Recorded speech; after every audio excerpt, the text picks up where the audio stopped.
Really got to try on that left-hand side. What happened?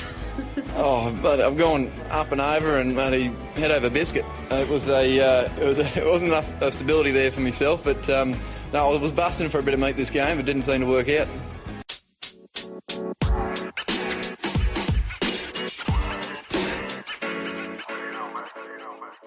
Hello, cheers, and welcome to the Scrum of the Earth podcast, the weekly show for news, reviews, great interviews, and so much more, all about the world of rugby.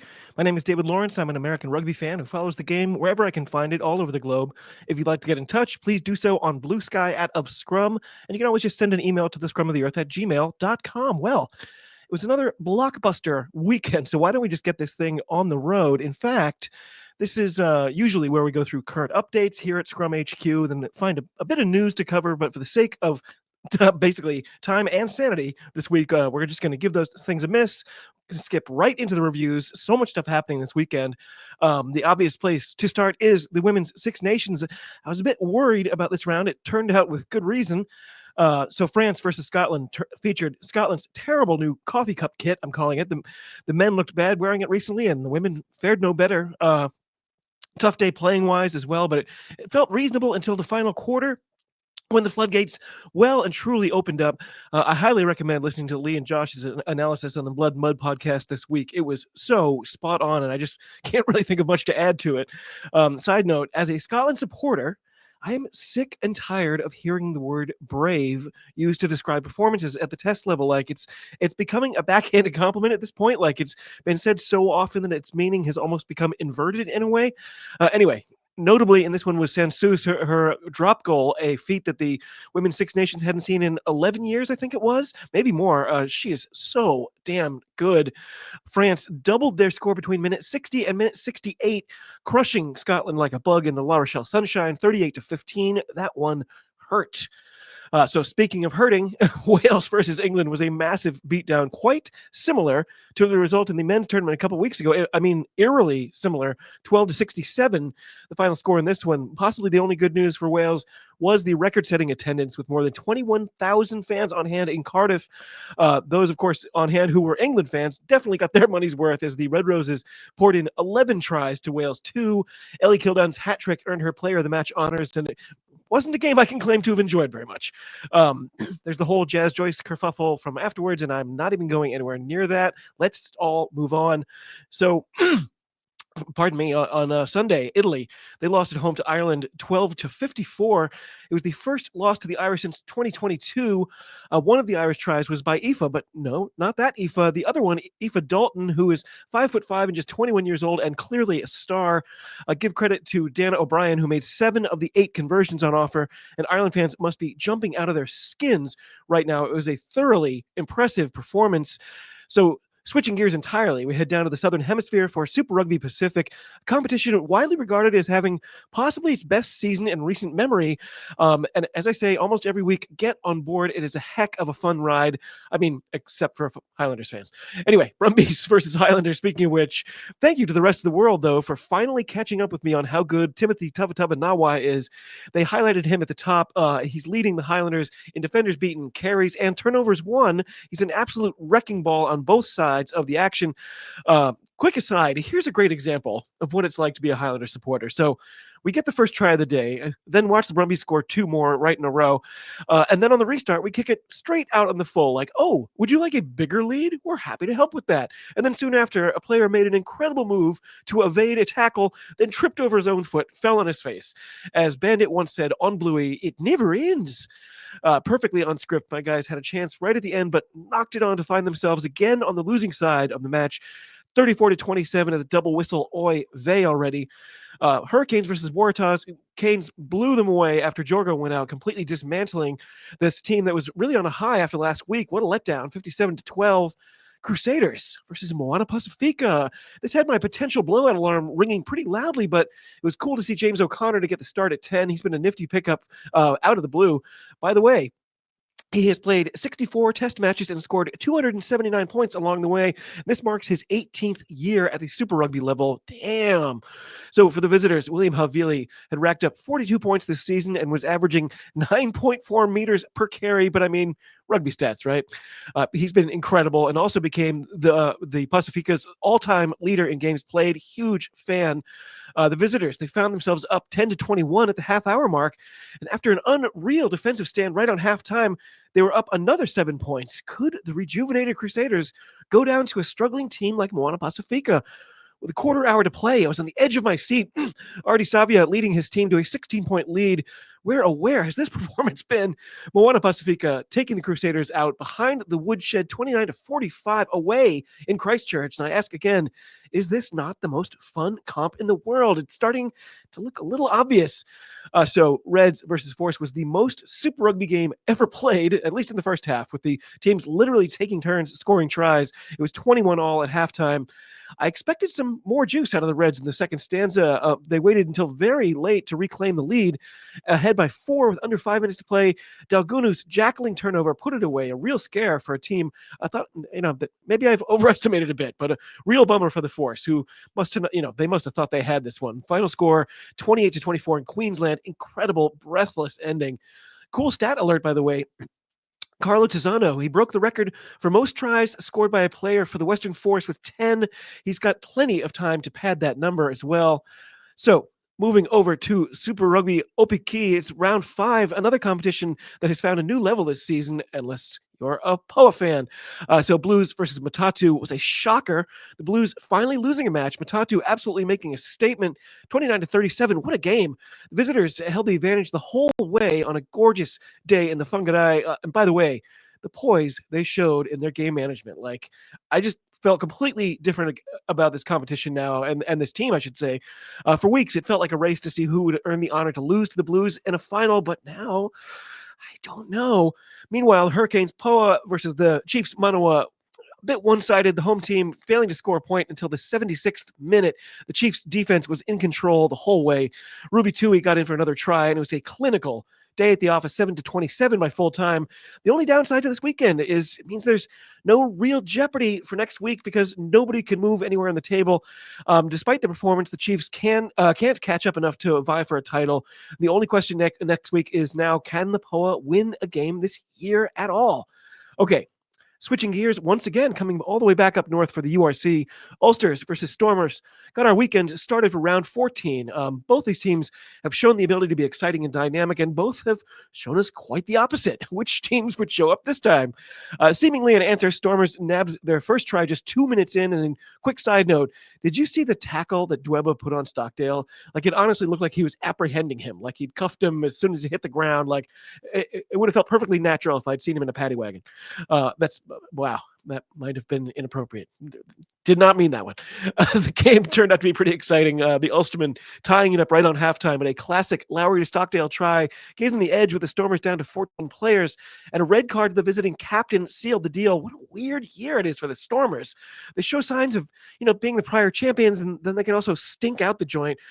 Somewhere in between, I guess, for this one. And with 2 minutes to go, somehow it was 38-34. Are you kidding me? With the URC this year, Nathan Doak kicked it out before the clock said it was over, but the ref had his own watch, and that was the way it would end. Stormers shell-shocked Ulster, wondering what is up with this season in general. Edinburgh versus Dragons. Saw the Dragons wearing their retro San Diego Chargers kit, but it also saw Duhan leaving pretty early with an ankle injury of some kind. Just the news that Edinburgh fans would be wanting, right? His absence worked out nicely for Darcy Graham, though, who went into overdrive and helped them build a big lead and bank a bonus point before the break. On the broadcast I saw, at least, they had Alex Cuthbert on comms. What did I do to deserve that? Can someone get that guy to blow his nose, please? Edinburgh led off in the second half, kind of like you'd expect. Big shock, but still found more than enough to take down the league's bottom feeders 38-15. Bulls versus Zebre was a bonkers matchup. Remember last week when we had a 90-point game and a 91-point game? Yeah, this one almost hit a full century with the Bulls just decimating hapless Zebre 63-24. Mercy rule, anyone? Connacht versus Munster was it was not actually at the Half a Sports Ground, but it was at McHale Park, where they said they had never had a rugby match until today. 26,000 fans were on hand to watch Connacht come up short yet again, this time losing 24-30 despite having a two-player advantage for long stretches of the match. Anyone else feel like Munster have been timing on this, really nicely as we kind of get towards the end. Scarlets versus Ospreys was the strongest performance by the Scarlets in a good while. Here's a funny stat for you. When you look at the recap, it lists the tries, of course, and like what minute they were each scored. In this case, it lists Morgan Morris as scoring the first try on the 0-minute mark. I get it. It just always cracks me up. Either way, good week to be a Scarlets fan, 38-22 at full time. Another fun stat for you. These teams are now 11th and 12th on the table, tied with 33 table points, but Scarlets hold the higher spot by virtue of a higher points scored total. The difference, you ask? 3. Scarlets have scored 326, Ospreys 323. Unbelievable. Sharks versus Leinster. This was the Bizarro World match of the week. Leinster sent a squad that was so inexperienced they may as well have asked me to play. The selection sent a clear message that they didn't care if they won or lost. Meanwhile, Sharks went whole hog, with the exception of Eben Etzebeth. It was as full noise as they get. What happened? Why, Sharks pooped themselves while the visiting kindergarten field trip got through for a shocking win. Just insane from start to stop. 7-10 in an absolute snoozer. Just a weird game. Glasgow versus Lions was a complete dismantling. Glasgow up 42-0 in what looked like utterly frigid conditions. If you had fallen asleep at that point, don't worry, because both teams did as well, neither side managing to score a point in the second half. What a dreadful game it must have been to go to in person. Benetton versus Cardiff started beautifully for the visitors, but these things tend to even out, and it was a reasonable 17-14 as we went to the lockers for the intermission. Turned into another exciting match. Cardiff in the ascendancy with 5 minutes to play, but a penalty to the home team saw them go back up by a single point. Cardiff were unable to respond that final time. That was how it would end, 20-19 in Treviso, and the table has been beautifully shaken up. After this weekend, the top 8 reads Leinster, Glasgow, Bulls, Sharks, Munster, Ulster, Benetton, Edinburgh. As I write this, all 4 Welsh teams are out, and I'm shocked and embarrassed to note my Connacht have as many wins as Zebre, though we are a couple spots higher due to some bonus points here and there. Still more drama to come. This is shaping it out to be one heck of a postseason coming our way. So, meanwhile, hopping over to England to check in with the Premiership, it was round 13. Things kicked off on Friday with the Sale Sharks defeating the what the heck happened to us Saints 27-24. The lone penalty kick in the game made by George Ford was the difference in the end, and this competition is full-on weird nowadays. Terrible Exeter beat really terrible Newcastle 17-15, shutting out the Falcons entirely in the second half. Then we had 2 high-scoring games with Bath downing Harlequins 47-28 and Gloucester going one better to beat Bristol 53-28. Yikes. On Sunday, Leicester Tigers lost at home to Saracens to finish off the weekend. That means after 13 rounds and before we head back into the European action, Bath look well clear with 11 wins and 56 table points. Inexplicably, Bristol are in second still with 46 points. The current third and fourth place teams, Leicester and Gloucester, are tied on 41, but Sale, Saracens, and Harlequins are definitely within reasonable striking distance. Northampton are 9 points behind Quins. Exeter 8 below that. Newcastle 10 behind that, though they have won twice this season, a figure 2 games higher than all of last season. This comp does not feel like it's in a good place at the moment. So hopping over to France for the top 14, and I have to admit, I caught approximately 0 to 2 minutes of these games this weekend. Hosting a kid's birthday party, something had to give. This time it was the top 14. So just a quick score roundup. Toulouse, they smashed Pau 55-10. Parole City beat the Drink Boxes 38-32. Bayonne doubled up Lyon 28-14. Vannes got a frustrating draw against Perpignan right there at the last minute, 20 apiece in that one. Clermont beat the Ghost of La Rochelle 33-19. Castres took Toulon down a peg 28-26. And finally, Racing 92 got the most annoying win of the year, beating by UBB 36-31. What's up with that? So back home in the MLR, I got to start, of course, with my New England Free Jacks. They were on the road to face the rugby team of Latter-day Saints. Quick update, I'm told that the injury to Jason Patras was season-ending, and as I say that out loud, it fills me with sadness and dread. What a loss. The guy has been instrumental in our success for ages. The road ahead looks a lot rockier knowing he's not going to be at the helm. Potty, hope you're all right. I hope the family's healthy and happy. If we don't get to see you playing in the red, white, and blue again, you will be missed. You are an unreal talent. I'm so grateful to have been able to watch you in person. Either way, This one was a gutsy win for my guys, featuring a dramatic try right at the death by the rampant Andrew Quattrin, stealing a win after a real struggle all day. Even now, I have no idea what to make of Utah. Final score 26-33, and this is the Free Jacks team I know. Just like finding ways when there don't seem to be any available, just a real positive result for the season outlook. Really satisfying. Way out west, the Bellends of Los Angeles got their third win on the bounce, taking down annoying DC 54-44. That's 98 points. By the way, are LA good this year? And yes, you heard that score right. 98 points. You know, just within the next few weeks, we're hitting 100. It's happening. So NOLA, they lost another one at home, this time to the Second City Pupsters, 18-20. Seattle beat stupidly named Anthem 25-17. But the alternate result of the week had to be the Thundercats, Houston, handing the mighty San Diego Legion their first loss of 2025, 34-14. Meanwhile, over in our new women's competition, the WER has already found some real momentum. Again, if you haven't signed up for DAZN, again, I don't know if it's DAZN.com or DAZN, I don't know what, but it is free, and it takes 2 seconds to sign up. You can catch all of these games. I highly recommend it. Last week, I highlighted my Boston Banshees win over the stupid New York whatevers, 27-29 in a thriller, but I didn't mention Chicago Tempest dropping their inaugural match 15-20 to the Twin Cities Gemini, who I reluctantly admit may have won the contest for best logo. This week, Chicago lost again, dropping one to New York, 17-48. Two teams got their debuts in the books, with Denver Onyx getting a statement win over the Bay Breakers, 63-7. Ouch. And then my Banshees. They had their home opener over at Fort Quincy, where 1,200 plus fans showed up to watch us go 2-0 on the new season, beating the Gemini 36-10. Incredible start for this competition. And don't worry, I am currently scheming up ways to go deeper and to find some really cool, interesting people to chat with about it. So keep your eyes peeled. So, meanwhile, finally, we take a trip down to Hong Kong for the brand new spaceship-esque stadium for the Sevens.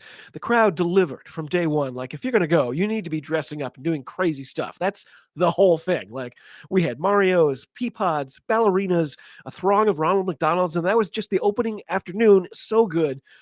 Quick notes from Hong Kong. One, Sammy Sullivan, friend of the pod and goddamn American hero, was back in the USA squad, and me and my son were both ecstatic to see her back in action. Stacey Waka was starting for the Black Ferns again. That's not news, but holy crap, was she good. Why do we love her so much? Because she's the best. It looked like she got with the ref all set to take it to the TMO. Stacey's like, no, it was no try, and just tells her, don't bother, you don't waste the time. And the ref was just like smiling at her, like, wow. Thanks, Stacey Waka. Anyway, the results this weekend for the men: Argentina smashed Australia to earn a spot in the Hong Kong final, 7-31, followed by an incredibly exciting match between France and Fiji. The Flying Fijians had won their last 7 semifinals in Hong Kong, but we were all tied up with under 2 minutes to play. A controversial try with the clock in the red got France over the top, boos raining down. They were set for a showdown with the Pumas, 17-24. On the women's side, Canada unfortunately saved their worst performance for the semifinals, getting shut out by the Black Ferns, 0-41. And hold on to your hats, Australia made it through the other semi, dispatching France 28-5. In the finals, it was Argentina getting a narrow win over France, 12-7 for the men. But the match of the weekend, oh my word. The hype, the atmosphere, the 3-day party, it all culminated with the 28th meeting of the Black Ferns and the Wallaroos in a cup final. New Zealand holding the advantage 18-9 before today. And it was just an instant classic. The score locked at a dozen apiece as we came back for the final 7 minutes of the weekend for me. An incredible finish. What a weekend. The Kiwis pulling it out thanks to a brilliant play on defense by Michaela Brake, a Jedi duel between her and Maddie Levi all day long, and a fabulous way to close things out. Black Ferns, your gold medal winners in Hong Kong, 26-19 to cement their place at the top of the table. 3 golds and 2 silvers so far at an 8-point margin over the Aussies. Bit of a disappointing showing from the Eagles, losing their 5th place playoff to the Fijiana. Looked like we were exhausted, but some positive takeaways. And we're only 4 days away as I record this from the next leg in Singapore. Things are getting really exciting.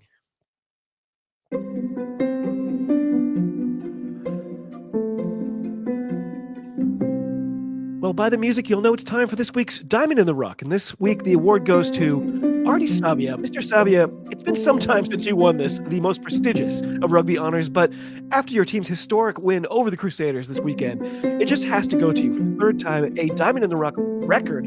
Your talismanic presence for the team that has been treated like the redheaded stepchild of Super Rugby since its inception has forced the competition to stand up and take notice. This promises to be the best year yet from Moana Pacifica. Artie Savia, congratulations to you, for you are this week's Diamond in the Rough. Well done. Okay, that brings us to our updates and previews. It's another crazy weekend coming our way despite the Six Nations taking a bye week. The European Cups are back, along with the requisite controversy. We'll have the final regular season game in Opiki, which will ultimately determine who gets a home final the following weekend. My Free Jacks, we're back at home. The WER clicks on. And as I just said, the Sevens are back for the penultimate leg, including it all out in LA next month. How good is rugby in the spring?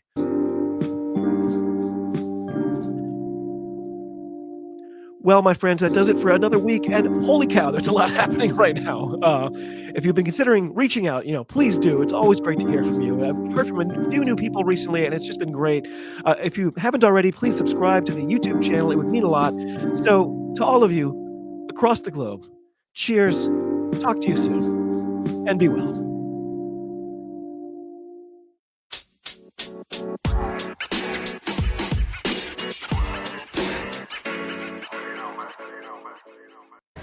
It gives me great pleasure to be here today. Oh, it does, Nate. You want to tempt the wrath of the whatever from high atop the thing? I wish I could get up at 11:30 every morning after being out all night God knows where.